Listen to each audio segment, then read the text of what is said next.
बिस्मिल्लाहिर्रहमानिर्रहीम, अस्सलाम वालेकुम। A1 टीवी के साथ मैं हूं अदील मुमताज। शामिल करेंगे न्यूज़ हेडलाइंस। निगरान वज़ीर आज़म अनवारुल्लाह काकड़ की UAE में यादगार शुहदा पर हाजिरी। अमाराती हीरोज यादगार अलकरामा पर फूल रखे। अनवारुल्लाह काकड़ UAE का दौरा मुकम्मल करके आज कुवैत पहुंचेंगे।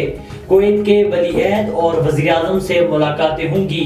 अरबों डॉलर के मंसूबों के लिए MOUs पर दस्तखत मुतवक्के। साइबर केस में चेयरमैन PTI और शाह महमूद कुरैशी का ट्रायल जेल में ही होगा। खुसूसी अदालत की आइंदा समाअत जुमे को अडयाला जेल में होगी। मीडिया, फैमिली अरकान और समाअत बनने के ख्वाहिशमंद को रोका नहीं जाएगा। चेयरमैन PTI ने बुशरा बीबी से दौराने इद्दत जानबूझकर निकाह किया। गवाह ओन चौधरी ने कहा है कि अगर निकाह करेंगे तो वजीर आजम बन जाएंगे।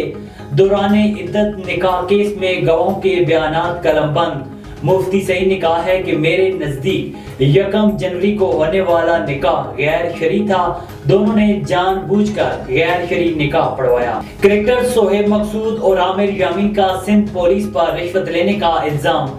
सकरान पुलिस स्टेशन की हुदूद में एहलकारों ने रोककर 12,000 रुपए रिश्वत मांगी। सोहेब मकसूद ने कहा है कि कौमी क्रिकेटर्स होने का बताया, फिर 8,000 देकर जान छूटी। वाक़े में मुलविस 4 पुलिस एहलकार गिरफ्तार, मुकदमा दर्ज। थाना सकरन का SHO और मुंशी भी गफलत का मुर्तकिब करार। आम इंतखाबात का शेड्यूल दिसंबर के दूसरे हफ्ते में आने का इम्कान। कागजात नामजदगी का अमल दिसंबर के तीसरे हफ्ते में शुरू होगा। उम्मीदवारों की हतमी फहरिस्त जनवरी के आखिरी हफ्ते में जारी होगी। इलेक्शन कमीशन ने आम इंतखाबात के शेड्यूल पर काम मुकम्मल कर दिया। खबरों करते हैं तफसीली खबरों की जानिब। आपको बताएं कि SSP जामशोरो के खुसूसी अहकामात पर जामशोरो पुलिस की जराइम पेशा मुलजिमान के खिलाफ कार्रवाइयों का सिलसिला जारी है। मनशियात मुंतकिली का एक बड़ा मंसूबा नाकाम बना दिया गया। लाखों रुपए मालियत की मनशियात से भरी हुई कार समेत मुलजिम गिरफ्तार।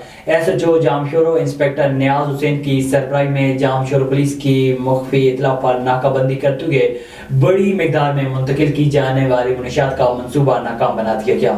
IBA यूनिवर्सिटी सक्कर और इकरा यूनिवर्सिटी कराची के ज़ेर तमाम होने वाला स्पोर्ट्स वीक अपने इख्तिताम पर पहुंचा। इवेंट के दौरान सिंध के 5 रीजन कराची, हैदराबाद, सक्कर, लाड़काना और शहीद बेनज़ीराबाद की टीमों के खिलाड़ियों के दरमियान मुकाबले कराए गए, जिसमें दिलचस्प मुकाबलों के बाद कराची की टीम ने फाइनल अपने नाम किया। जबकि इवेंट में कमिश्नर सक्कर समीउद्दीन सिद्दीकी मेहमान ने खुसूसी तौर पर शिरकत की। इस मौके पर कमिश्नर सक्कर समीउद्दीन सिद्दीकी और बैडमिंटन के इंटरनेशनल खिलाड़ी सैयद अली मेहदी का कहना था कि ऐसे इवेंट होने चाहिए ताकि बच्चों में छुपा हुआ टैलेंट जाहिर हो सके।